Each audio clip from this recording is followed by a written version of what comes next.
guys, welcome back to the True Lifestyle.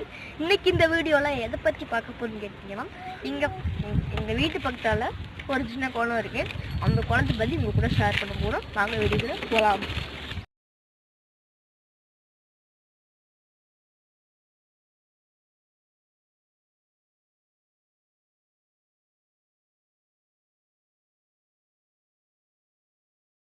அந்த குளம், இந்த குளத்துல கேட்டிங்கன்னா தண்ணி எப்பவும் இருந்துகிட்டே இருக்கும் மழை பெஞ்சால்.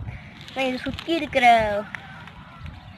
கிணறு, போர் அந்த மாதிரி இருக்கிற இடத்துல தண்ணி எப்போயும் வாட்டர் லெவல் இன்க்ரீஸாகவே இருக்கும். இந்த ஊர் மக்கள் கேட்டிங்கன்னா இதை வந்து எல்லாமே இதுக்குள்ள வந்து எல்லாத்துக்காகவுமே யூஸ் பண்ணிப்பாங்க. கொஞ்சம் நாளாக கேட்டிங்கன்னா மீன் விட்டுருக்காங்கன்னா அந்த மீன் வந்து பெருசாக மீன் பிடிப்பாங்க. அந்த மாதிரி சில ஆக்டிவிட்டீஸும் நடக்கும் இந்த குளத்தில். தண்ணி வர்றதுக்கும் ஒரு சின்ன இடம் மாதிரி இருக்குது. அந்த இடத்த உங்க கூட ஷேர் பண்ணுவோம்.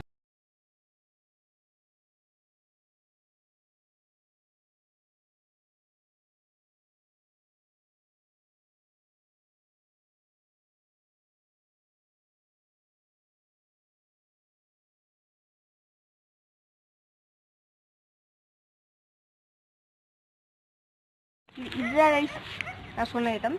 இந்த மழை பெய்ஞ்சு அப்படி வந்து கேட்டிங்கன்னா அப்படி வந்து குளத்துக்குள்ள அப்படியே ஜாயின் ஆகிடும். அப்படியே சப்போஸ் மழை பெய்யுங்க இருக்குன்னா ஃபுல்லாக நிறைஞ்சிட்டுன்னா இந்த வழியை வந்துட்டு இந்த வழி இப்படி போயிடுங்க. எக்ஸ்ட்ரா வாட்டர் வந்து அது வழியாக அப்படி போயிடும். இந்த வீடியோ அவ்வளோதாங்க. இந்த வீடியோ உங்களுக்கு பிடிச்சிருந்தா லைக் பண்ணுங்கள், ஷேர் பண்ணுங்கள், கமெண்ட் பண்ணுங்கள். மறக்காமல் சப்ஸ்கிரைப் பண்ணிட்டு பக்கத்தில் இருக்கிற பெல் பட்டனை டச் பண்ணிவிட்டு ஆள் கொடுத்துருங்க. Bye guys.